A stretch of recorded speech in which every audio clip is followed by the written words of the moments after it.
Hola, ¿qué tal? Qué gusto estar aquí de nuevo en Tangente. El día de hoy es viernes. Yo soy Javier Soria y creo que hacía ratos que no teníamos esta dinámica en el cual teníamos un programa solo él y yo. Está aquí otro de los fundadores del grupo de Tangente, mi gran amigo. ¿Cómo estás? Estimado, ¿cómo estás? Bien, Daniel Herring nos acompaña el día de hoy. Te estás disciplinando un poquito más porque has estado faltando como 4 semanas Sí, a Tangente y Sí. ya estaba la gente en plan, puta, ¿qué pasó con Javier Soria? ¿Verdad? lo cual es bonito que la gente lo extrañe a uno.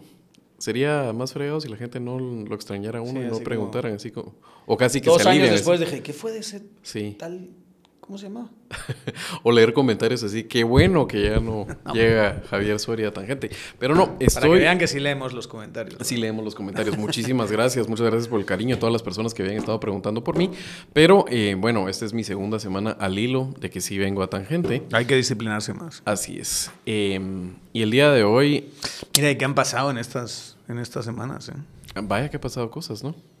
Yo siento que ha pasado muchísimo en este año. No sé si tú tienes esta Pero es mucha sensación. coyuntura, digamos que las líneas políticas como que no ha habido ningún cambio de dirección grande. No. O sea, es la misma historia. Creo que la historia que se anticipaba y básicamente es esta historia de el saboteado y los saboteadores respecto a cómo Bernardo quiere ejercer gobierno y él y sus ministros y simplemente no le dejan los reconvertidos golpistas en saboteadores, ¿no?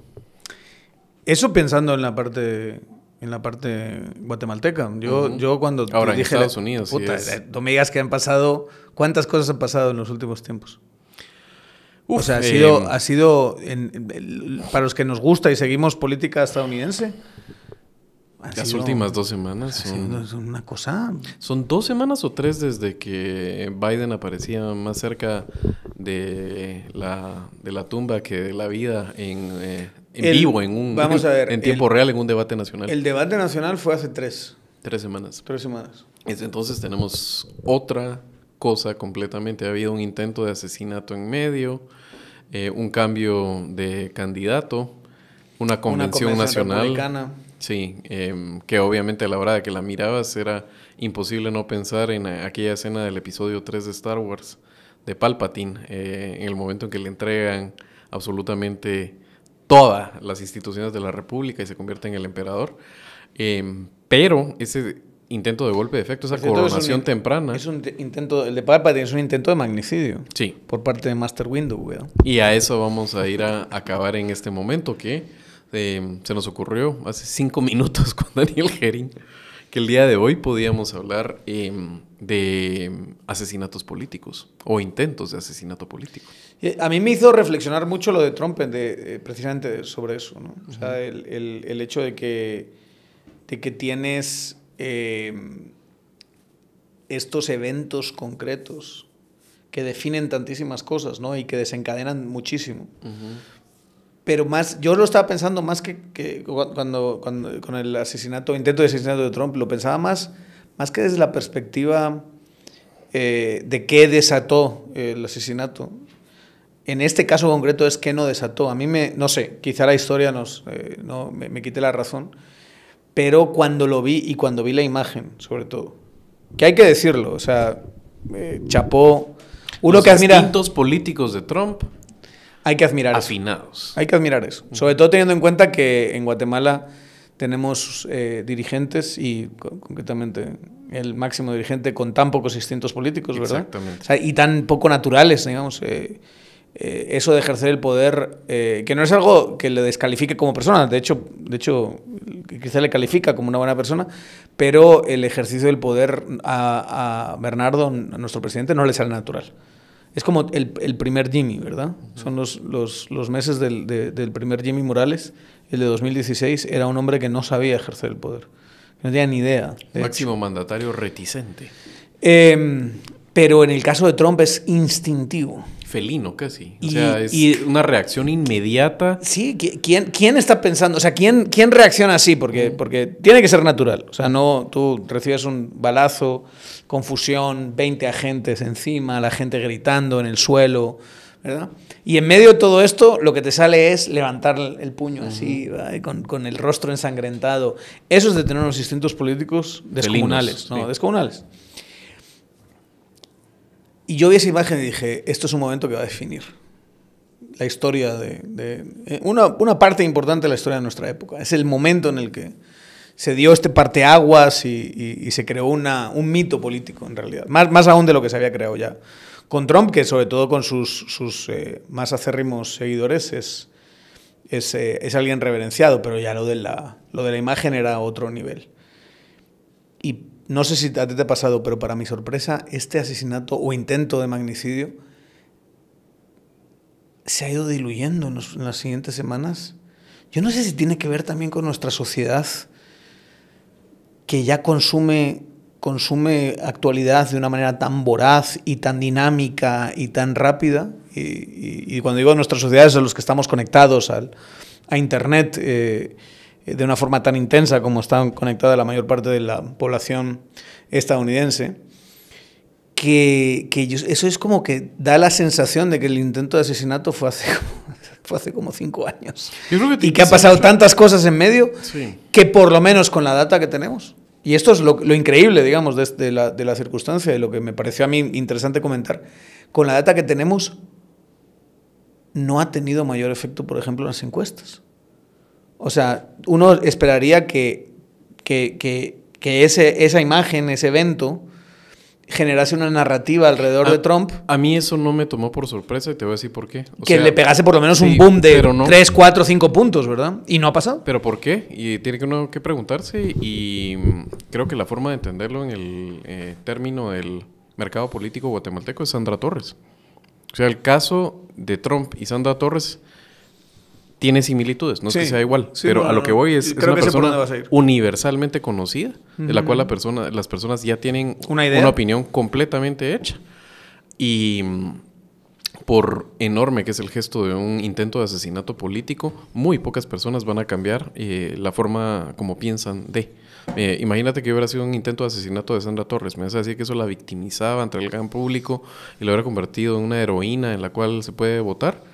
Claro, estamos especulando, pero... Estamos especulando mucho. Pero me huele a que no. El caso de la clase política guatemalteca, salvo algunas excepciones, creo yo, pero actualmente está tan deslegitimada que creo que si tú de repente te encuentras con... Y no vamos a decir nombres aparte del ya dicho, porque si no, de repente le pasa algo y nos van a acusar de que nosotros tenemos al MP aquí haciéndonos redadas para ver si nosotros estamos metidos, ¿no? Pero digamos con su diputado X favorito, ¿eh? De estos que detesta usted, si lo matan, ¿qué pensarías? Está metido en algo. Eso le pasa por meterse con narcos, con no sé qué. Hubo un asesinato político que ha sacado una interesante... Dani Chavaja y uno de los operadores del mastodonte. Échenlo un vistazo en no ficción. Hay cosas ahí que son bien interesantes, ¿no?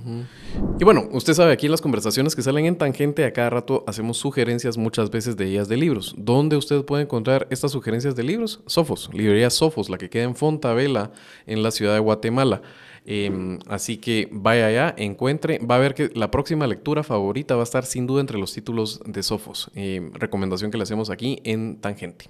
Pero como la gente tiene una idea está tan desprestigiada la figura de la clase política y no tienen base social, que eso creo que es una cosa que de verdad a mí esas cosas me impresionan muchísimo de la clase política de este país y de cómo no aprenden, ¿no? O sea, tú tienes una capacidad de movilizar voto el día de las elecciones y salvo casos muy particulares en sus distritos tienes a gente que es casi universalmente odiada, incluso por los 20.000 o 30.000 que mueven el día de las elecciones, tampoco les importa mucho. No tienen base social, no tienes a gente que se va a plantar a defenderlos de nada. No. O sea, tú no tienes a una manifestación pro diputados de Vamos rodeando el Congreso y diciendo no toquen a nuestros diputados. Vaya que si la tendrías con Trump.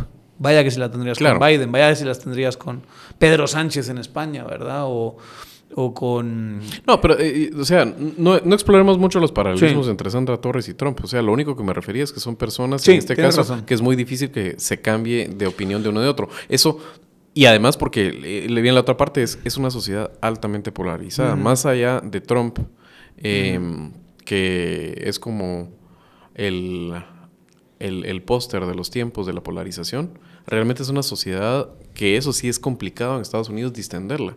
Por eso puede emerger una Kamala, puede haber otra persona como que sea un canvas más en blanco y simplemente no Por pega contraste porque... a Trump, sí. Exactamente. Es un sistema político en este caso que ha durado tanto tiempo pero que está en tanta desesperada necesidad de una verdadera y viable tercera opción, pero viable, real, instalada y no existe. Pero, O sea, pero tienes un Trump adorado por el 35% de la población. Adorado. O sea, si quieres... ¿Cuántos son inscritos republicanos? Creo que son 29%. Y Trump es adorado por 80% de ellos. O sea, ponle mínimo 23, 24%. Es, para una de cada 4 personas, Trump es espectacular. Luego gana en las encuestas a independientes, a gente que tiene mal visto este gobierno, de Biden, lo que sea. Pero es adorado por esos. Ni siquiera para esa base social, que no la tiene Sandra ni de lejos. Porque Sandra tiene, digamos, capacidad de movilizar clientelarmente 9% ciertas bases que te gusta. de gente que acaba convirtiéndose el día de las elecciones en 9. Sí, no, pero el primera vuelta que sacó 17 esta vez. 17%. sí. 16%. Esa gente no la adora como adora la base a Trump, a ese 25% de Trump. Ni siquiera en ellos se ha creado el mito en estas 3 semanas de su asesinato. Ya se dejó de hablar, incluso entre los republicanos. Bueno, eso sí no lo tengo tan claro. O sea, lo que sí es que no movió la aguja. No la movió mucho. Pero no lo tengo claro. O sea, también lo que viste en la Convención Republicana fue una apoteosis. Eso sí fue una coronación.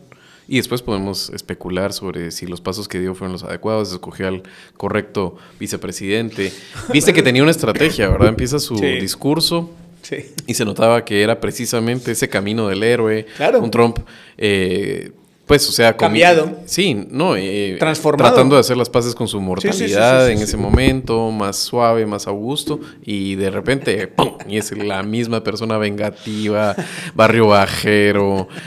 Además empieza a hablar de un tema y se va por otro lado, cae la atención del público, etcétera. Sí. Pero bueno, no íbamos a hablar de eso y ya hicimos una introducción demasiado... Se caga en Bukele, que es maravilloso eso, ¿sabes? De repente... Y además Trump es un tipo con un problema de narcisismo patológico, digamos. Es un psicopatilla.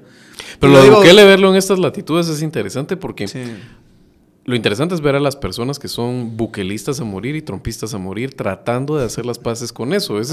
Y es un ejercicio difícil. Es como tratar de reconciliar la mecánica cuántica con la mecánica clásica. No, es imposible. Simplemente no se puede. No se puede. En fin. Y los tenías haciendo malabares y luego ya quedó claro. Pero, digamos, en el caso de Trump está tan vinculado a quién es él, que estoy convencido que lo que pasó es que su hijo volvió de la toma de posesión de Bukele. Y le dijo, puchica, lo que está haciendo este tipo. Y le dio envidia. Él dijo, ¿qué es eso de que se está hablando de? ¿Y yo qué? Y entonces el fulano empezó a pensar y claro, tú decirle a un gringo de la base de Trump, MAGA, que lo que pasa es que nos están mandando a los criminales y por eso le va bien a El Salvador, no se crean que es por él. Es que encaja perfectamente en el personaje, en el discurso y en el público. Entonces dio igual el lobby, dio igual todo ese tipo de cosas. Lo interesante es si hay alguna reflexión, por ejemplo, en la gente que le apuesta a que gane Trump y con eso pueden consolidar un golpe. Viendo eso no pensarán así como, pero si ni Bukele lo ve ir a Trump como alguien estratégico y solo porque se le antojó lo agarra de piñata, sí, claro. ¿Qué puede pasar con, no sé... Es difícil. ¿Quién te gusta de esos? O sea, a mí las interpretaciones que hacen desde la Fiscalía General de la Nación, ¿verdad? Que uno sabe que están así pensando en va a ganar Trump y entonces con Trump va a pasar esto y va a pasar lo otro. Si algo no le importa a Trump es la fiscal general Ángel Pineda y toda esa barrio. Si no le importa a Bukele. No le importa a Bukele. No le importa. Entonces la idea de que va a llegar a salvarte es algo complicada. Angel Pineda. Pero tenemos a esta muy poco sofisticada clase política, clase jurídica, que se dicen estas cosas. Y esto está pesando. O sea, esto a lo mejor a nuestra audiencia le puede sorprender, pero está pesando en las discusiones que estos animalitos se juntan y dicen, pero es que va a ganar Trump, tiene razón, entonces los gringos ya no cuentan, entonces, ¿qué me van? Y ellos se creen que Trump lo primero que va a hacer es, bueno, vamos a devolver la visa a todos, vamos a quitar las sanciones, y eso no funciona así. No funciona así, y no funciona así no porque Trump no quiera destruir una parte de la burocracia estadounidense, que la va a querer hacer en este segundo término, pero Trump va a tener prioridades, va a tener debilidades. Si gana va a ser un caos de gobierno, mucho más que la vez pasada. Ni siquiera vas a tener a los adultos de la habitación que tuviste la vez pasada más o menos controlando la cuestión. Así, aquí va a ser puro chichincle que van a obedecer a los designios de esta persona altamente inestable. Y entonces al final, digamos, te encuentras con un escenario que yo creo que no es que si lo pensasen bien no es muy positivo para ellos, pero aún así estas cosas pesan. Especulamos además en un viernes por la tarde. Bueno, es viernes y el cuerpo lo sabe, pero saberlo no quiere decir desprotegerlo. El que cada vez que es viernes sufre un poco es el hígado. Si usted no lo protege con los hepatoprotectores, en esta ocasión le sugerimos nosotros usar Parismart. Parismart de Himalaya, que es a base de productos de plantas naturales, y lo que hace básicamente es con el primer trago usted se toma la cápsula de Parismart y su hígado va a estar mejor protegido, siempre beba con moderación.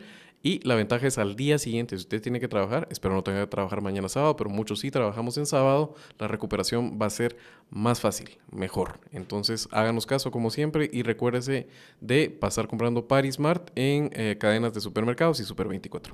Lo que me parece interesante de todo esto que ha pasado es que no hubo bump, pero sí lo está viendo ahora que se cambió la presidencia, o sea, del lado demócrata. O sea, se había invertido tanto y por eso es tan importante y tan arriesgado tener determinadas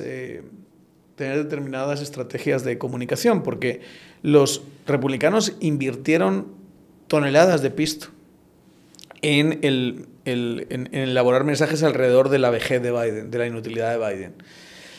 Y le estaban funcionando muy bien. Y lo del debate fue definitorio, digamos. Sí. O sea, tú tienes a un tipo que hace esa clase de performance, pero es que sale de allí y vuelve a cometer un error, y lo ves caminar y dices que no puede con tal. Y entonces todo se convierte en esta comparación entre... tenemos a este tipo vigoroso y tenemos a este tipo que se está cayendo a pedazos, ¿no? Y que no le funciona la cabeza y demás. Entonces, al final se queda en esa disyuntiva, empiezas a ver que incluso Biden iba perdiendo fuelle en las encuestas. Cambia, y cambió de una forma muy eficiente, con hay que decirlo, con un partido demócrata muy, como muy funcional, diría yo, y de repente cambia la campaña. La campaña ya deja de ser estos dos, que uno es más vigoroso que otro, sino que esta mujer joven, atractiva, mucho más vigorosa que Trump, se convierte en una especie de esperanza de futuro y tal, y una vez más alebresta las bases. Nadie habla del magnicidio. Yo también ahí creo que estás viendo demasiado. Siento que está demasiado polarizado el país. Y va a ser un juego de centímetros. En mi opinión, Biden, el efecto que tenía más es desmovilizador. Más que gente que cambie de signo, era la gente dispuesta a salir a votar.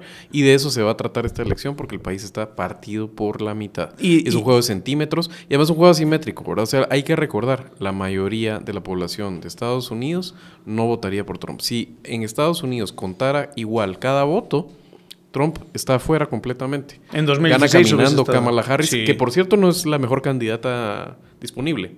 Era la natural y la alrededor de quien podía coagular el partido de una forma más rápida.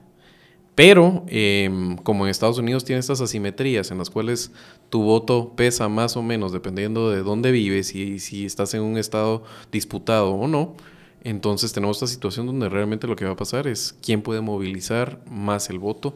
Y eso sí cambia un poco con Kamala, bastante. O sea, sí energiza a la base, pero no es un tema de convencer indecisos demasiado, digamos. Algo de eso habrá, pero estamos sobresimplificando fenómenos muy completos en un país bicostal con la complejidad de Estados Unidos. Mi punto era más, y lo voy a resumir así.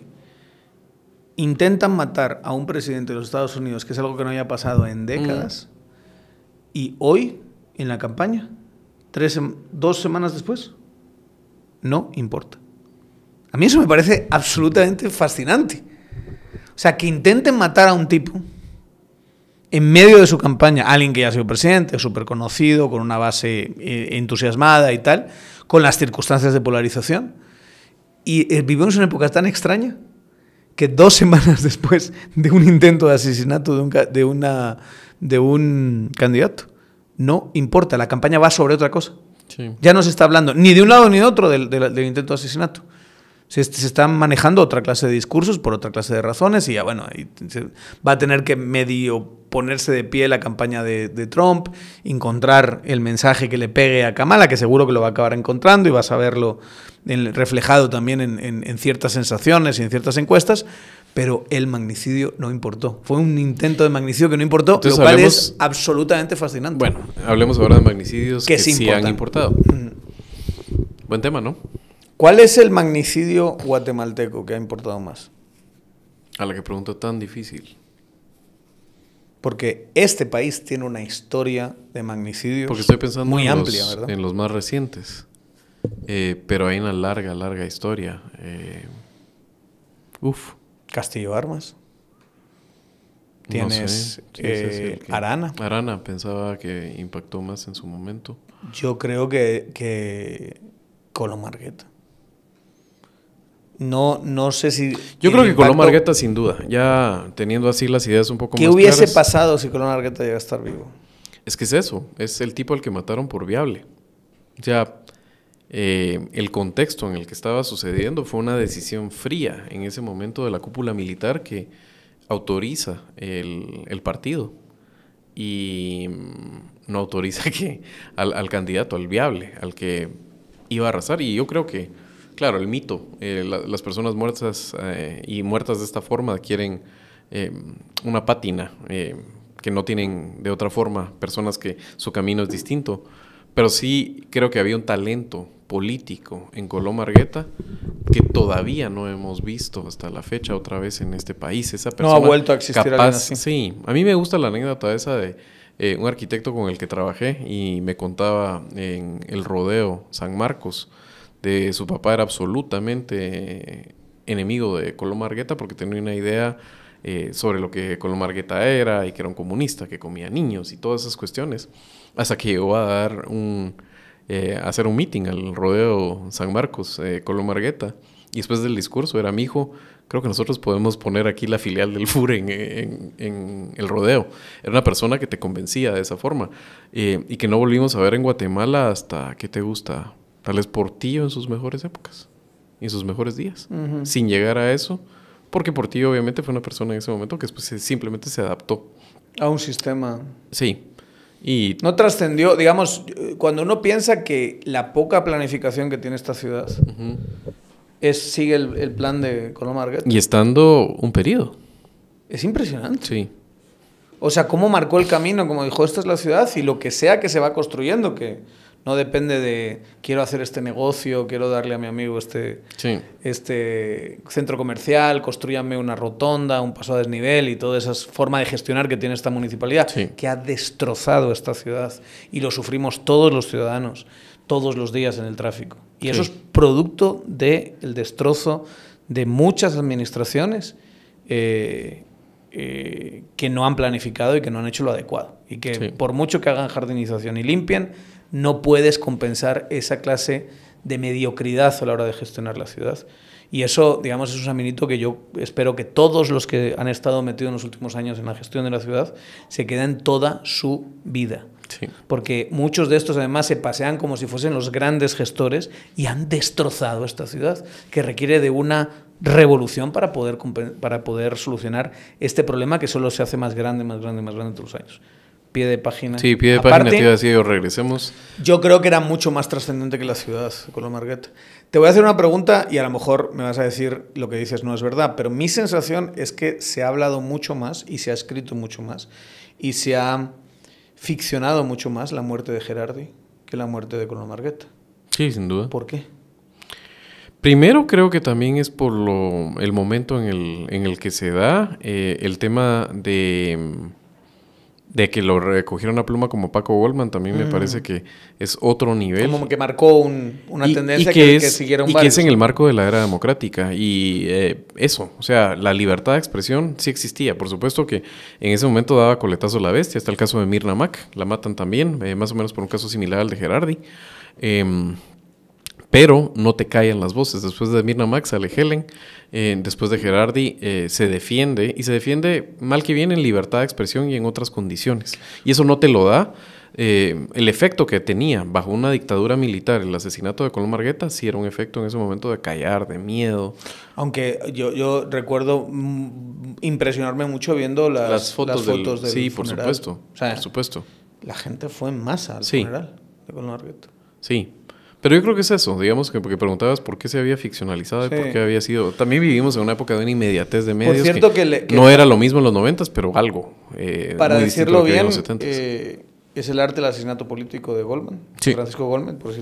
Digamos, nuestra compañera amiga Ale Colón dice que una de sus aficiones más importantes es regalar ese libro. Ese libro. Es un gran libro. Cada vez que puede, lo regala a alguien, ¿verdad? Y además siguieron varios otros libros a ese que, por cierto, también, si no tienen tiempo para el libro, les digo, creo que merece mucho la pena ver el documental en HBO del asesinato político. Básicamente es como una documentalización del libro. Está bien, no es como leer el libro, pero está bastante bien. Otra cosa de ese libro que me parece bueno mencionarlo es, yo lo leí en inglés. Pero después consulté la traducción y la traducción la hace Claudia Méndez Arriaza y es una traducción también muy, muy, muy bien hecha, de altísimo nivel y calidad. Y digamos, además, que es otra cosa que ha pasado, por ejemplo, con Kennedy. Y es magnicidios de los que se genera una enorme desinformación alrededor, ¿verdad? Y que al final te empiezan a confundir tanto que ya no sabes muy bien quién mató al obispo, ¿no? Que es el famoso libro de Lagrange, que también merece la pena que se lo lean, digamos, si quieren contrastar. Esa es una mierda. Pues es un caso de desinformación. Desinformación. Pagada, clarísimamente. Sí, claramente.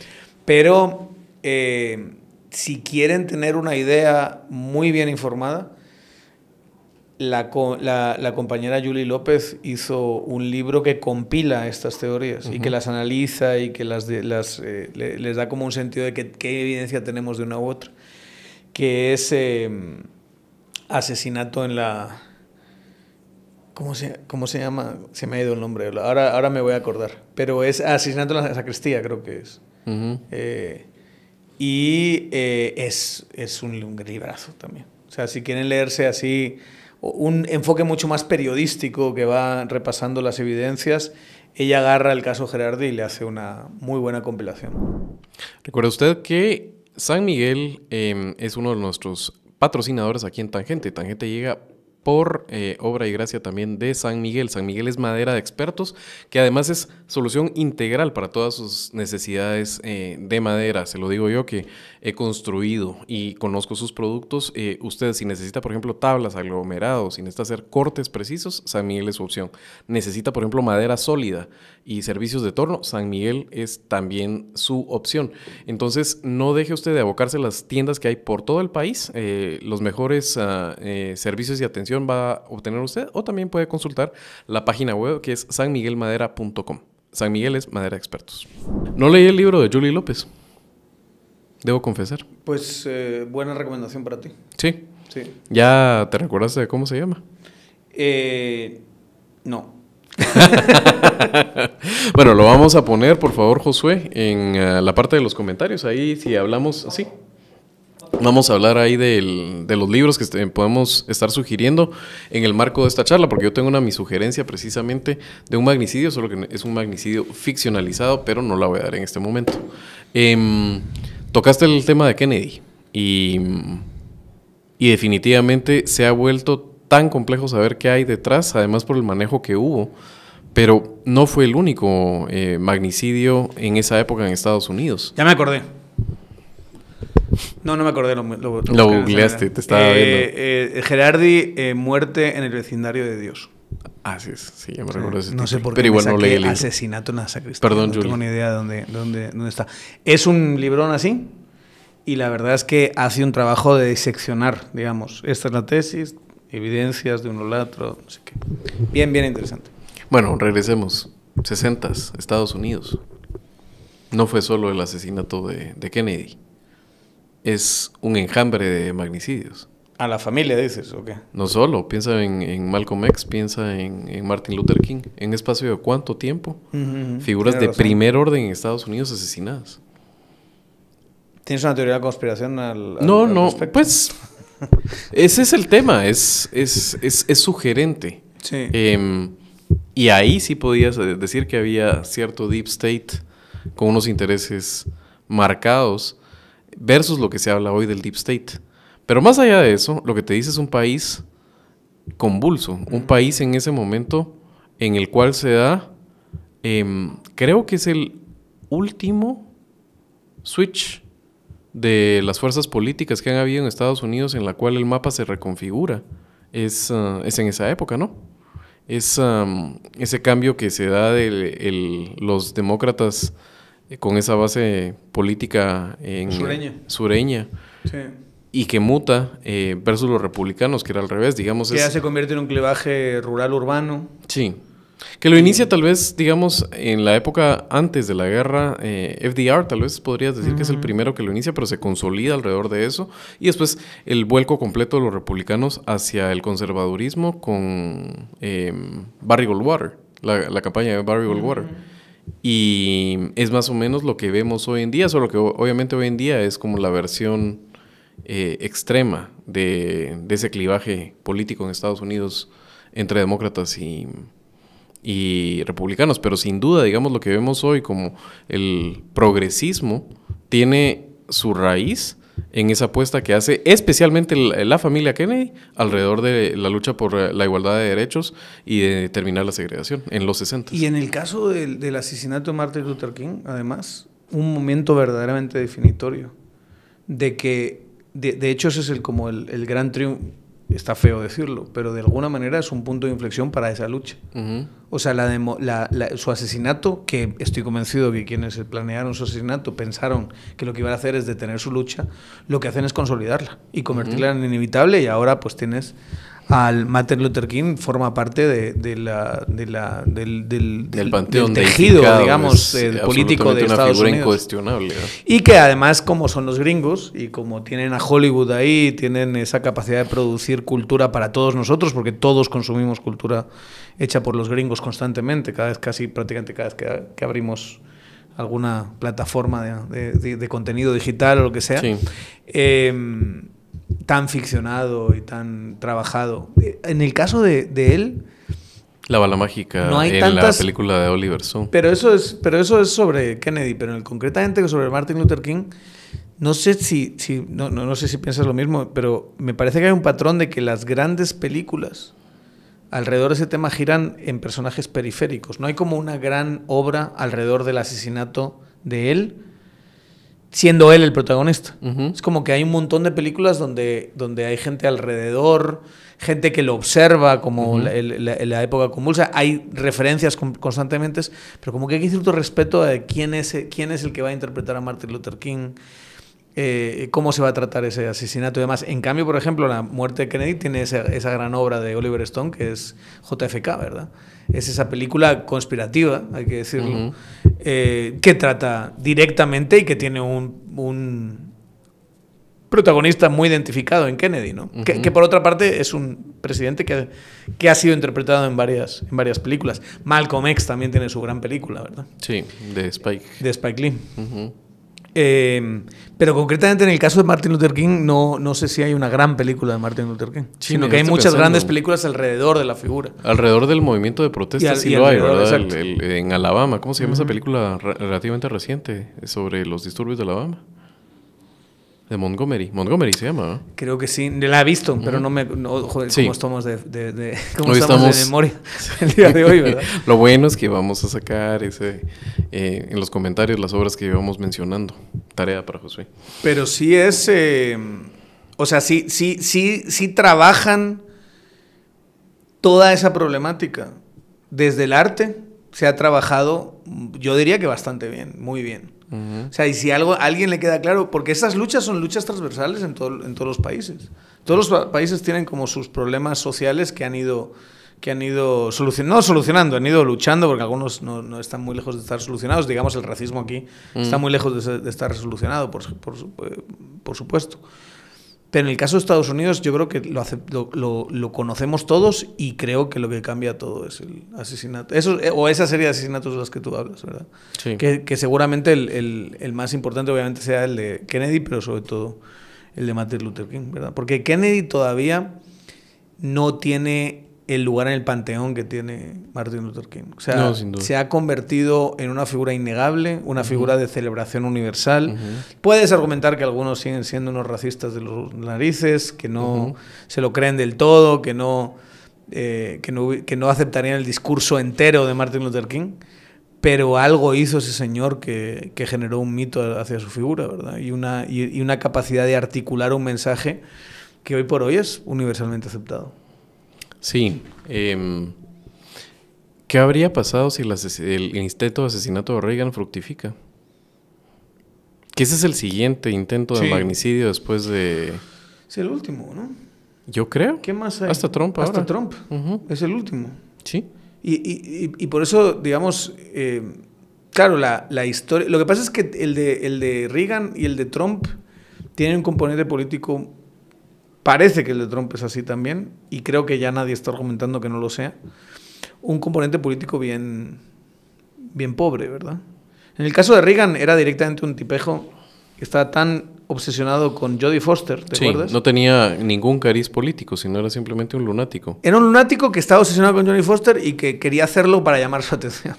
Y que parece que lo de Trump va por ahí un poco, ¿no? Y lo de Trump es un incel, ¿verdad? Es este fenómeno que supongo que siempre ha existido. Célibes involuntarios. Exacto, pero que siempre que siempre es existido, pero que ahora le ponemos nombre. Que es una cosa muy de nuestra época, ¿no? De poner el nombre a cosas que ya existían hace tiempo. Pero es esta figura de hombre joven, aislado.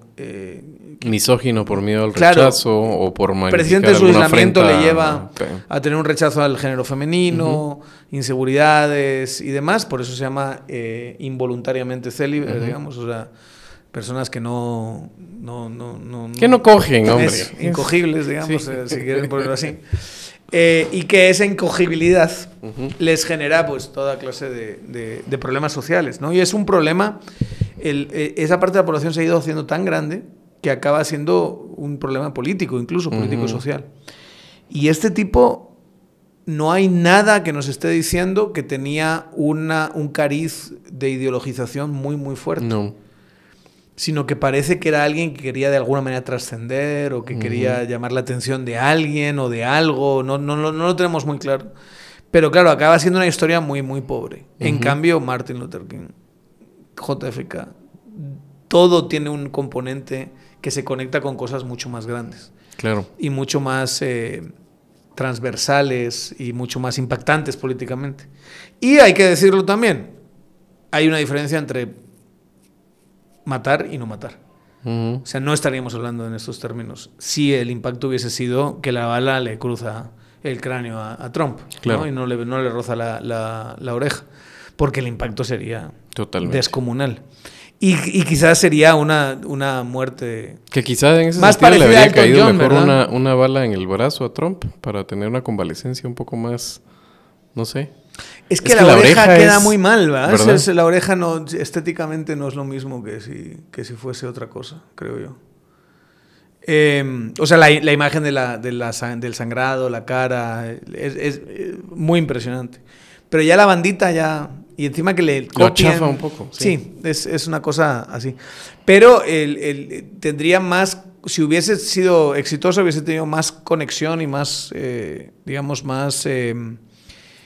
parecido con el de Elton John, otro magnicidio de otro tipo. John?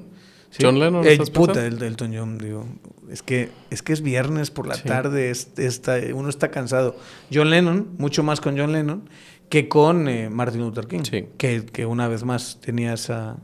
De hecho, De hecho, sí resuelto el de Martin Eso es Luther lo que iba a King. decir. Ujú. Digamos, y es muy claramente. Y el de Malcolm X. Que fue el gobierno. Fue el FBI. O sea, fueron ellos. Fue J. Edgar Ahí Hoover. sí el deep state absoluto, Sí, ¿verdad? por supuesto. Total. Yo ahí sí me tomo el Sí, Kool-Aid de la... no. Totalmente. No, yo no Igual creo que el que- de Malcolm X. Yo no creo que haya mucha duda a día de hoy, ¿verdad? Eventualmente sacarán algunos de estos clasificados, ¿verdad? ¿Y que Kennedy nos darán se un da poquito cuenta más. de ese deep state en algún momento? Esa frase que dice en su momento, bien frustrado con la CIA y con el FBI, y que lo dice de su hermano. Le dice, debí, en vez de haber hecho fiscal general a Bobby, lo debí haber puesto en la CIA o en el FBI. Que se da cuenta realmente de que hay gente que está moldeando en ese momento, Hay por ejemplo, la cooptación. política exterior, Hay cooptación. de una forma que no le queda el margen. Sería interesante ver cómo evolucionó después de Hoover el FBI. Ujú. Que hay una gran película de Leonardo DiCaprio, Sí. que hace un gran papel, que es la de Edgar Hoover, que es este personajazo que capturó... Esa película es de Scorsese. No. No, la ¿Quién película es? no me acuerdo ahora mismo, pero creo que estoy casi seguro que no es de Scorsese. Ah, no es de Oliver Stone. Será. Vamos a ver. Va, Voy a hacer un tema es heading y voy a que es esta googlear. película larguísima donde se explora este personaje y solo para que lo tengan en cuenta. Esta persona fue la creadora del FBI y se mantuvo 40 años, 35 años en el puesto, algo así, a través de entender bien el sistema político. Era una especie de, en la literatura de administración pública los Es de llaman... Clint Eastwood. Es de Clint Eastwood. Qué interesante. No me recordaba que No, era Clint yo tampoco, Eastwood. nunca lo Bueno. hubiese pensado. Fantástico, enorme director, ¿verdad? Sí. Este tipo logró entender los engranajes de la política y logró formar un deep state tan profundo que tenía todo el mundo intimidado, amenazado, y por eso logró estar décadas en su puesto. Pero además era un era homosexual de closet, perdón por la expresión. Macho imbécil. Pero era un homosexual de closet, torturado, digamos, por la figura de su madre. O sea, toda la película lo explora y lo explora muy bien. Sí. Y eso sí era Deep State y sí era captura absoluta. Porque había nacido capturado. O sea, él había creado a su imagen y semejanza un aparato que le servía para apretar al sistema político y garantizar que él siguiese al mando de ese aparato. Cuando él ya se diluye en el horizonte, que es lo que acaba pasando, creo que cambian esas instituciones y que hoy ya no es. O sea, no sé. Su utilización del compromat, ¿no? Sí, eso era. Sí. Tener a un archivo por cada congresista. Eso era. O lo que le llaman aquí la coalición Consuelo Porras. ¿Verdad? Lo que pasa es que te puedes imaginar... Pero sucede. Eso es lo que está sucediendo, en Guatemala. O sea, si algo... Y eso, digamos, para mí es muy triste. Que nuestros políticos, que a veces se las dan de machitos y de valientes y tal, se estén dejando intimidar por esa señora constantemente. ¿verdad? Sí. Y que cuando medio flojean les tengan que recibir esas llamadas que reciben. Pero te puedes imaginar que son cosas bastante menos sofisticadas que las que podía tener el amigo Hoover. ¿verdad? Sí. O sea... Algunas salaces deben ser, meramente salaces. Pero, bueno, ¿qué otro te gusta? ¿Qué? Lincoln, totalmente. Lincoln es otro de los magnicidios. Sí. Bueno, quizá el magnicidio quizá más importante de la historia será el de Sarajevo, el del príncipe... Yo no me abono a esa teoría porque creo que era un polvorín en Europa y habría... ¿Pero no crees que ese detonante hace que...? Pues sí, acelera los acontecimientos, los cataliza. Sí, pero tu tesis sería que hubiese habido Primera Guerra Mundial de cualquier manera. Yo creo que estaba instalado en ese momento la semilla del conflicto. O sea, es entender la Europa posnapoleónica, la Europa de Bismarck, de Metternich, y no había otra. Y tarde o temprano algo iba a ceder en la Europa como estaban configuradas esas coaliciones donde a todo el mundo le convenía una guerrita, ¿verdad? Y todos con esa simetría de saber quién en ese momento podía ganarla. Además que también fue una pelea que no tenía un claro ganador en ese momento. Digamos, creo que la Segunda Guerra Mundial, en ese sentido, por el tamaño de lo que era Estados Unidos, si lo metías en la guerra, como que era bastante claro quién iba a ganar eventualmente. Pero la Primera Guerra Mundial sí era Era un poco más difícil saber en ese momento. Había otra lógica del conflicto. Por eso se llama Primera Guerra Mundial, de hecho. Creo que no estaba pensado que fuera a escalar al nivel que era. Todavía estaba bajo la lógica de los conflictos intestinos de la Europa continental. Entonces había una predisposición a la guerra de todas las potencias europeas. En ese contexto, no en el contexto de la Primera Guerra Mundial, sino en el contexto de la importancia de los asesinatos, los magnicidios, yo creo el que de hay uno Lincoln que es... no lo es tanto, ¿verdad? O sea, políticamente me refiero. No. Tan importante. No, y es como que no lo que parece hizo haber Lincoln sido ya una estaba conspiración. hecho de alguna Correcto, manera. exactamente. Yo pienso, por ejemplo, en la de Julio César. Sí. La de Julio César, esa sí cambia la historia. Ese cambia la historia. Ese sí cambia la historia. De hecho, te voy a decir, ese es el magnicidio más importante de la Yo historia. creo. Yo lo creo. Y el de Cristo. Bueno, sí, pero no le digamos a Ítalo porque nos escribe otro libro. Bueno, pero no, Cristo no entra como un magnicidio. Yo sí. La broma por nuestro querido Ítalo y su libro. Sí, no hay nada. No hay un asesinato mayor que ese. Creo. Porque él sí estaba marcando el ritmo de la historia. Sí. Y era él. Sí.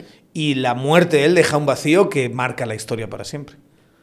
Y además esa reverencia que algunos tenemos por la historia de Grecia y de Roma, y te imaginas esa jornada, cómo se dio, y tú la lees y sabes que estás leyendo algo a caballo entre lo que sucedió y cómo te lo están contando, pero no deja de evocarte ese momento, te imaginas el dramatismo del momento. Hay un montón de cosas que uno repite ahora que no son históricas, sino que son parte de las obras ficcionalizadas. El tema de la conjura alrededor del asesinato, todos al mismo tiempo. Esas palabras que nunca pronunció César a Bruto. Uh-huh. Los funerales de César en ese momento. Ese juego de centímetros en ese momento para tomar la delantera y convertirte en el heredero de César. ¿Qué iba a tener el testamento de César? ¿A quién le iba a heredar tanto posesiones como... entonces tiene un montón de cosas, ¿te imaginas? Antonio saliendo como... Sí, con la toga ensangrentada, y cambia supuestamente, así te lo cuenta la historia, la dinámica completamente. O sea, tenían en ese momento el favor del pueblo, los conjurados que estaban matando a un dictador, y lo que era en Roma el tema de no vamos a regresar otra vez a una monarquía, y después Marco Antonio cambiando completamente el clima, leyendo al pueblo lo que les había dejado César. Ese creo yo, a bote pronto, que sería el magnicidio más importante. Sí. No el de Francisco, el de Franz Ferdinand. Tienes toda la razón, porque solo uno tiene que intentar hacer algo prácticamente imposible, que es imaginar que hubiese sido uh-huh. César vivo, sí. Digamos. O sea, si César hubiese muerto de viejito, ¿qué clase de cambios históricos se hubiesen dado, ¿no? Sí. Y sí creo que tendrías algo muy, muy distinto. Muy, muy distinto. El de Napoleón no, porque ya estaba derrotado, ¿verdad? Pero Napoleón muere tranquilo. Muere envenenado. Ah, bueno, sí. Muere envenenado. Muere envenenado, sí. Pero ya estaba derrotado, digamos. Ya hubiese sido mucho más relevante hacerlo antes, ¿verdad? Claro. Pero en el caso de Julio César sí estaba en su apogeo. Sí. Y hace que sus asesinos pierdan, en realidad. Sí. Es una forma de perder. Hay otros, ¿verdad? Por ejemplo, en Latinoamérica, el de Salvador Allende. Ese también... Supuso además un cambio de régimen. Totalmente. Totalmente. En ese caso está muy claro porque se hace en el contexto de un golpe de Estado. Sí. El golpe ya se había dado prácticamente. Sí, no, eso ya estaba perdido. Estaba cocinado. Pero ¿qué hubiese pasado si él se hubiese exiliado, por ejemplo? Sí. ¿No? Y el efecto que es tener esa sombra de Allende fuera del país. O sea, en ese sentido creo que la lógica de ellos era lo matamos aquí y ahora, ¿verdad? No vaya a ser que su sombra nos genere un problema a futuro, por ejemplo. Hay otros que están todavía en un velo de misterio, y debe ser muy difícil llegar a... Ya tantos años han pasado a escarbar qué sucedió, pero el de Alejandro, yo creo que fue un magnicidio. Estoy casi seguro que cuando uno lo lee, y sobre todo que es una figura que a mí me gusta mucho leer sobre Alejandro, yo creo que es bastante claro que fue asesinado. Pero lo asesinan, recuérdate, en ese momento ya venía regresando después de haber casi llegado al confín del mundo, ya las tropas se le habían amotinado por segunda vez y él dice, ya no va para más, emprendamos el camino de regreso. El tema es, no le dio tiempo a él de consolidar la construcción imperial.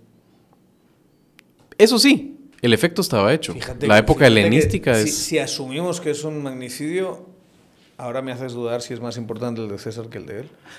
Porque yo este tipo era jovencísimo. Sí. Hubiese podido mandar otros 20, 25 años. Fácil. Y te preguntas qué habría hecho. Te preguntas, por ejemplo, si había regresado y si habría pensado en una otra campaña. Porque solo hizo una campaña. Eso es lo increíble de Alejandro. Su vida es una sola campaña, en la cual casi se come todo el mundo conocido. Pero lo más importante habría sido en ese momento pensar en la consolidación de la construcción imperial, que es lo que él no hace en ese momento y se fragmenta. Y por eso existe Roma, porque uno piensa en Alejandro Roma, pero estás pensando básicamente en el siglo IV antes de Cristo. Y en ese momento es que se empieza a fragmentar rápidamente todo el imperio de Alejandro y bajo la época helenística es cuando Roma emerge. Permites el dominio mediterráneo que no lo hubiese tenido si se hubiese consolidado sin duda, el imperio de Alejandro. Imposible. Sí. Imagínate lo que hubiese sido. No, ese también compite con el de... Pero ahí sí tienes que asumir que es un magnicidio. Sí. El de Julio César es muy claramente un magnicidio. Fue un asesinato público. La intención además es que fuera pública, que eso es lo que tiene el de César. O sea, querían hacer un caso ejemplar de un dictador y que había tradicional espíritu republicano. Un political statement prácticamente, totalmente, ¿verdad? O sea, querías decir, mira, estamos matando a este porque no queremos que se convierta en... Y eso llevó al imperio. Sí. Así de bien te fue, bruto. Sí. ¿Y magnicidios que no fueron? ¿Cuál es el más importante? Hitler. En la película Valkyria, hay que decirlo... Pero igual pierde. Es la mejor película que he visto de Tom Cruise en mi vida. Sí. Que yo no soy muy fan de él, me parece que es un peliculón y si no lo han visto, échenle un vistazo. Sí. Si se hubiese asesinado a Hitler en ese momento, ¿qué efecto hubiese tenido para el movimiento nazi? Tan dependiente de este liderazgo caciquil. Sin embargo, termina igual perdiendo, ¿verdad? Eventualmente sí, pero ¿qué efecto hubiese tenido para Europa? Es que en ese momento quedaba mucho de guerra. Si hubiesen matado en ese momento, ¿qué hubiese pasado? Sí, la forma de los términos de la guerra. Sin embargo, se recupera después Alemania rápidamente, el milagro económico alemán, no sé. No sé si es... Lo que sí, obviamente, es muy sugerente pensar. Pero de los que no fueron, porque ¿qué otro magnicidio que no fue? Pues hemos dicho Reagan, nada, un tipo que quería impresionar a Jodie Foster. El de Trump, un tipo un incel que le atravesó la oreja. ¿Qué otros de intentos que no fueron? Y que puedas decir, hubiese sido histórico. Sí, no se me ocurre otro en este momento. Tiene que haber. Pero pensemos en lo que pensamos en esos intentos frustrados. Algún asesinato así de una gran figura, un magnicidio, que sea una buena historia. ¿Qué se te ocurre? A mí se me ocurre el de Rasputín. Ese es un personaje absolutamente fascinante. Sí. Pero yo no sé si Rasputín... No me he sumergido en Rasputín. Yo no sé qué parte es mito y qué parte es realidad de esa figura, ¿verdad? Pero precisamente por eso. Sí. O sea, Rasputín... Seguro que hay ejercicios intelectuales serios explorando si es verdad o no eso que se dice, ¿no? Sobre uno de mis escritores favoritos de deporte. Me gusta mucho, por ejemplo, Santi Segurola, el español, pero me gusta el bostoniano Bill Simmons. Santi Segurola es muy bueno. No jodas, hombre. Es buenísimo. Yo lo escuchaba en la radio desde que era adolescente y me caía tan mal Santi Segurola. Pero bueno. Y Perarnó, esos son mis favoritos. Perarnó es buenísimo. Sí, ese sí te lo doy. Bill Simmons. ¿Has leído a Bill Simmons? Bostoniano. Gringo. No.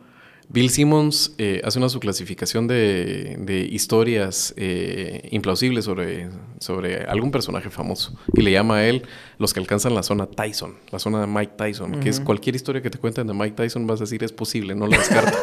Mike Tyson se fumó $40,000 de marihuana en un mes. Es posible. Como Mike Tyson se tatuó la cara. Es posible. Mike Tyson tiene un tigre albino de medio. Es posible. Sí, es posible. Mike Tyson violó a su esposa. Es posible. Sí. Mike Tyson le mordió la oreja. Es posible. Entonces, Bajo eso, lo de Rasputín entra en esa categoría. Cualquier cosa que te puedan contar de Rasputín, el tamaño de sus genitales, por ejemplo, que están también en el museo. Y la fascinación la fascinación de la alta sociedad rusa de su época, de las mujeres de su época, por el tamaño inmenso de sus genitales. De sus genitales. Y cómo utilizaba eso como... estamos hablando de este mito que no conocemos tan bien. Cómo utilizaba eso como un mecanismo de espionaje. Sí. Cómo tenía todas estas amantes que le pasaban información de los maridos. No, y sus poderes... Siendo monje, ¿verdad? Supuestamente sus poderes curativos, el poder de su mirada. Su gusto por artes mágicas. Sí. Por... chamánicas. Sí. Pero al mismo tiempo su celo religioso. Sí. Su confidencialidad con la realeza, o sea, qué personaje. Y la historia entonces de su muerte es lo tratan de envenenar, ven que no funciona y después de que se dan cuenta de que el tipo se empieza a sentir mal, después medio dicen ya empezó a funcionar el veneno, medio se recupera, le disparan, escapa, nada. Y se lo encuentran. Es una historia así de... Por ejemplo, lo del tarro de sus genitales, es verdad. ¿Esos son sus genitales de verdad? Entiendo que sí. Pero ¿cómo sí, es un moco, es un moquito de elefante bebé lo que uno mira en un carro. ¿A quién se le ocurrió meter en un tarro así el moquito de un elefante bebé? Sí. Sí, vivía lejos. ¿Tú te imaginas la lógica del tipo que lo ve muerto y dice, no, esto lo tengo que... Sí. Y esto me lo llevo en colección. ¡Tras! Y lo meto en un tarro. ¿Te imaginas así? ¿Qué tenemos, Pablo? ¿Qué tenemos? Decía como decía el torero, hay gente para todo. Sí. O sea, ¿quién mira eso? ¿Te imaginas así en la morgue llegando el doctor así de... ¿Qué es este monje malvado? A ver, Raskolnikov, ¿qué tenemos hoy? Madre mía, esto hay que preservarlo. Tráiganme la sierra. En medio de la Revolución Rusa y tú pensando en conservar los genitales de este monje satánico. Tengo otra que me gusta, ¿Cuál? que era la que te iba a decir yo, pero es un magnicidio ficticio. Es de la colección de Jorge Luis Borges, Ficciones, tema del traidor y del héroe, tú, de origen irlandés, hoy que estás vestido ahí de verde de San Patricio. De mi otra mitad. Sí. Mi otra mitad es irlandesa. ¿No has leído ese cuento? No. Aquí no hay spoilers. Borges tiene un montón de cuentos, ¿no? Y geniales, por supuesto. Pero este cuento se llama El tema del traidor y el héroe y es la historia de una ejecución sumaria.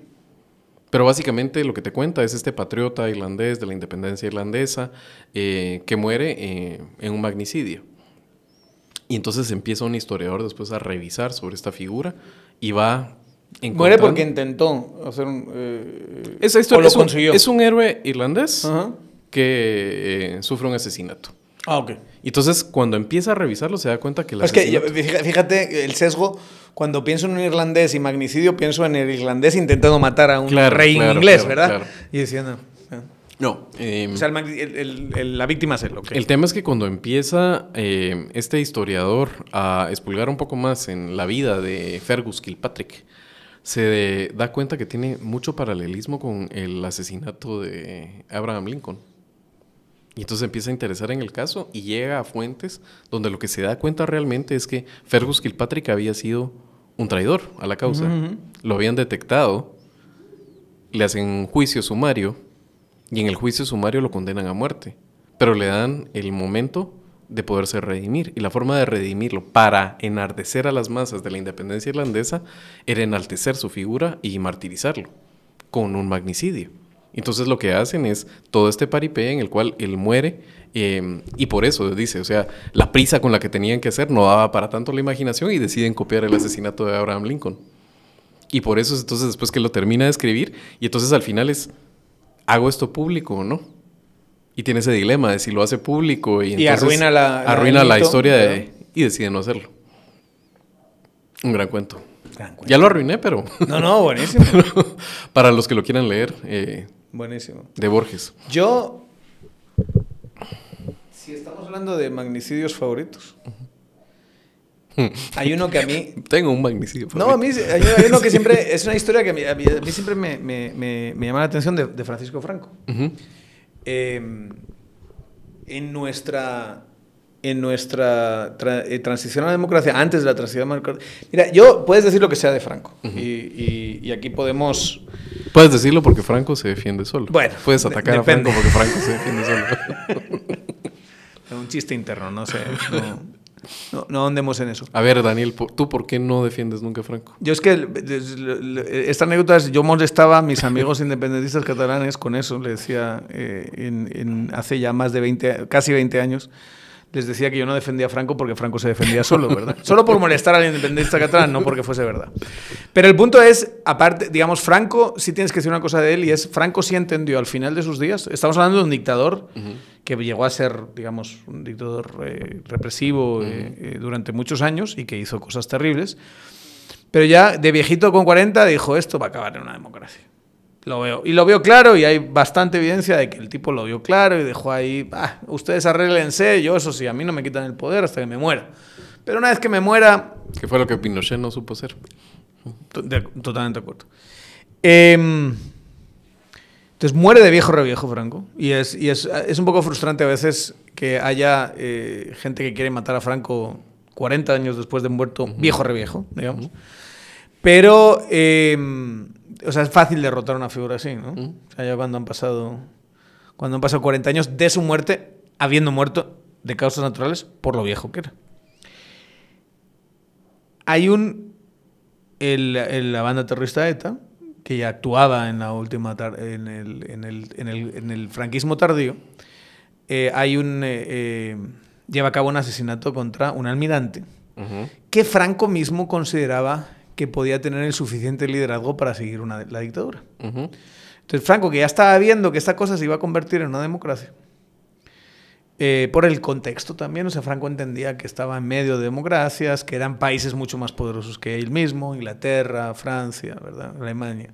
Era inevitable para él si se quería, ya había empezado a integrarse a partir del 59 económicamente, en fin. Ya se había aburguesado mucho por un gran crecimiento económico a partir de los planes de estabilización España, y el tipo, pues, sin que él fuese el rector del proceso, lo dejó ser. Y entonces ETA mata a este almirante, que tenía pues pinta de que podía intentar alrededor de su figura convencer a actores del ejército para continuar la dictadura con él al mando. Y Franco, cuando le van a decir... Y le pusieron una bomba en una alcantarilla, en una calle de Madrid, y la bomba tenía tanta dinamita que saltó por los aires y se coló en el patio interior de un edificio. Madre mía. ¿Cuál edificio es en Madrid? En uno famoso, se me dio ahora una vez más la memoria de los viernes por la tarde, pero se cuela en un edificio, o sea, le pegan un bombazo brutal y obviamente se muere. Y le van a Franco y le dicen, ¿qué le parece? Don Francisco, generalísimo, mataron al almirante Carrero Blanco. Y dijo él, no hay mal que por bien no venga. Esa es la frase de Franco. Yeah. No hay mal que por bien no venga. O sea, como diciendo, bueno, pues ETA hizo una labor que a lo mejor hasta sale bien. Y tenía razón, realmente. Yo creo que sí, creo que sí. Yo no sé tanto porque él quisiese que fuese... No creo que él quisiese una democracia. Él era sobre todo una figura de orden, y eso es lo que siempre fue Franco. Mucho más que un fascista, fue un dictador clásico.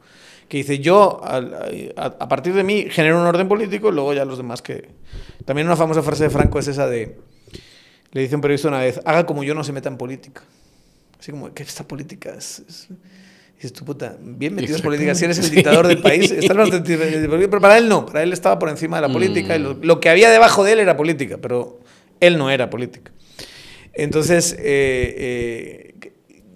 yo creo que él lo que decía era, si está todo este impulso hacia la democracia y yo ya no estoy, y llega e intenta tomar el poder, lo que va a haber es desorden, va a haber caos, va a haber choque, va a haber, o sea, no es como que vaya a generar orden, es más bien lo que va a pasar es que va a generar desorden. Entonces lo matan y dicen, no hay mal que por bien no venga. Frío. Ese es cold, that's cold. No, y le pelaba. Yo creo que Franco era un tipo que le pelaba a todo el mundo. Y como decía, mi abuela siempre decía que, porque mi abuela pensaba que Franco era un santo, rezaba por él todos los días y tal. Mi abuelo lo detestaba, mi abuela lo amaba.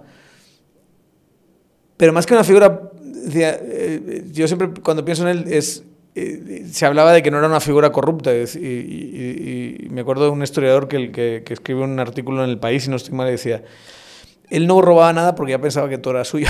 Cabal, sí. O sea, no necesitaba robar porque España era Cabal, suyo. sí. Entonces, ¿qué va a robar? ¿Dónde lo va a meter? Sí. Sí, eso ya lo tenía él a su uso y disfrute. O sea, no había mucho. Que de esa estirpe va quedando Putin, ¿verdad? Esos amos y señores de un y país. muy debilitado, siento yo. Sí. Yo no Xi veo... Jinping, tal vez. Sí. Aunque veamos cómo termina eso, sigue siendo una persona relativamente, entre comillas, joven. O sea, le queda todavía el caso de Franco es un caso exitoso, realmente. Pues es un tipo que muere, como te digo... Puedes decir lo que te quieras y te guste y todo, pero es un caso exitoso. O sea, entra en el 39 al poder y lo abandona en el 76, cuando se muere. O sea, estás hablando de casi 40 años de dictadura. Sí. ¿Sabes qué caso se me estaba ocurriendo de magnicidios significativos y relativamente recientes? Bueno, cuando voy a decir esto se va a ver que soy un pinche viejo, un fósil, pero Yitzhak Rabin. Yitzhak Rabin, ¿qué habría pasado si Yitzhak Rabin no muere? ¿Qué habría pasado en lo que está pasando hoy en día? De hecho, lo hablamos aquí con mi amigo Danny Schenjar cuando hablamos del tema de Israel, y él lo dijo. Yo me acuerdo de ese día, yo estaba ahí en ese evento político y sentí que el mundo cambió. O sea, que Israel cambió para siempre cuando eso pasó. Y yo creo que, por lo menos tomando lo que está diciendo ahí Dani, mi sensación es que efectivamente tenía un liderazgo que hubiese podido mantener las cosas más o menos cohesionadas, y quién sabe si lo suficiente como para tener un acuerdo que hoy tendríamos un escenario completamente distinto en esa parte del mundo, ¿verdad? Pero sí, éramos jovencitos, pero sí lo recordamos, ¿verdad? Sí. O sea, sí fue un momento en la historia que se habló en todo el mundo y que se tocó una fibra que hizo que cambiase la historia para siempre. Cabal. Otro tampoco muy planificado, siento yo. Un radical. Que de extrema derecha. Sí, cabal. O sea, del ala de o sea, no hubo ningún Hoover detrás, creo yo, sino que fue un arrebato irracional, ¿no? Sí. Bueno, creo que se nos está acabando el tiempo de este podcast el día de hoy. Pero qué tema tan sugerente, ¿no? Qué tema es interesante, o sea, porque te permite buena idea. Te permite hacer dos ejercicios, ¿no? Y es el impacto que tiene un magnicidio o un intento de magnicidio. Ya dijimos que el de Trump se nos ha olvidado ya no está ni siquiera en la discusión. Pero también, y sobre todo, esto que se llama historia ficción, ¿verdad? Que es, ¿qué hubiese pasado si ese evento concreto no acontece? Sí. Si matan a alguien o si no hubiesen matado a alguien, ¿no? Entonces, juegas con eso y clarísimamente, claro, cuanto más estructuralista, materialista sea tu concepción de la historia, menos importa el evento concreto. Es un poquito como lo de la Primera Guerra Mundial. Sí. Pero qué difícil pensar que no hubiese tenido un impacto la supervivencia de Julio César. Sí. ¿Verdad? Le recomiendo ya como última recomendación, si quieres tú haz ya, remata la fiesta, pero yo siempre recomiendo la serie de Roma, de HBO. Ah, sí. Y esa serie de Roma, que tiene su parte obviamente histórica. Que quedó truncada, ¿verdad? Una serie que prometía para mucho y que deciden se ya terminó, no sé, se terminó así como un poco anticlimáticamente. Pero hay un ejercicio maravilloso y es, dentro de todos los personajes históricos, que todos lo son, hay dos ficticios que son los que te mueven la historia, ¿verdad? Y estos dos personajes ficticios, uno de ellos en la serie lo pone el día del asesinato de Julio César, y era, digamos, en la serie lo retrata como un soldado muy aguerrido, que nadie se hubiese atrevido a atacar a César si él está delante, porque los hubiese matado a todos, ¿verdad? Porque era buenísimo matando. Y que de alguna manera la serie lo que te hace es, te plantea un ejercicio donde un dilema suyo, no lo voy a decir, pero es un dilema suyo muy personal que tiene que ver con su esposa, le hace salir corriendo, abandonar a César y en ese momento lo mata. Sí. Es como este problema muy personal que él tiene con su esposa cambia completamente la historia. Me parece que es un ejercicio de ficción, esos dos personajes que son Pulo y... no me acuerdo cómo se llama el otro. Son completamente... ¿Cómo se llama el otro? Sí. Moreno Varo. Exacto. Y son completamente ficticios y eso no existió, pero me parece que es que es interesante. De hecho, Pulo es el que mata, en la serie lo ponen matando a Cicerón. Sí. ¿Verdad? Te tengo un último, también que de una serie muy buena, de la cual creo que hemos hablado poco, porque tiene que compararla mucho con Game of Thrones, pero sobre todo las primeras temporadas son muy buenas, y es Vikings, la serie. Buena. Sí, la muerte de Ragnar Lodbrok, que también es un personaje entre histórico y ficción. Sí, muy difícil saber qué parte muy es difícil. verdad, ¿no? Pero pensemos... Está claro que existió. Sí. Eso está clarísimo. Pero pensemos que existió y Sí, pensemos sí. también que sus hijos, que también están a caballo entre la historia y el mito, cataliza la invasión vikinga. Porque hasta el momento de Ragnar Lodbrok, él era digamos, un jugador poderoso en la política de la tetrarquía en ese momento de la Gran Bretaña. Pero es la invasión después de él, que termina de cambiar ese país para siempre. Absolutamente para siempre. Grandísima serie que explora cosas súper interesantes, sí. ¿Verdad?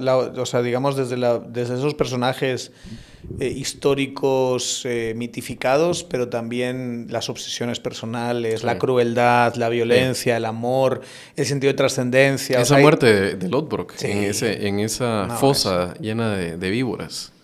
Y esas palabras que se le atribuyen, que otra vez son como las de César, de tú también bruto, de cómo van a chillar mis cerditos, refiriéndose a sus hijos, cuando escuchen al viejo jabalí morir.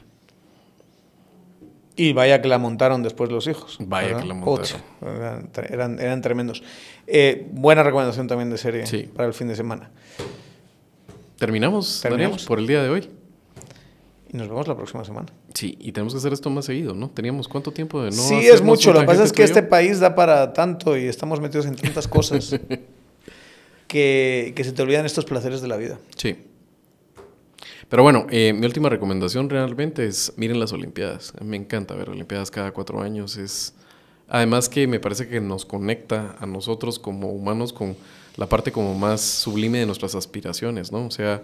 y de veras, sí, creo que fue un gran invento de este Franchute, el tratar de revivir... el de revivirlas, ¿no? Porque sí. Son modernas, o sea, eso no tiene nada que ver con las Pero ese espíritu, Olimpiadas, ¿verdad? De que viene de los Juegos Olímpicos griegos, en los cuales las diferentes polis, con esta cultura que era el chicle que tenían, era un momento en el cual se encontraban, y me parece fantástico realmente. Puede parecer súper cursi y ojalá haya algo bueno para los deportistas, pero deja unas historias, sí, deja unas historias fantásticas, ojalá que se lo merecen mucho. Y qué bueno que se hizo con bandera guatemalteca. Qué vergüenza hubiese sido ver a la delegación llegar así como a saber cómo. Que no olvidemos que por parte de estos prevaricadores que están en la CC y de Yamatei y Miguelito, habríamos pasado unas Olimpiadas sin bandera.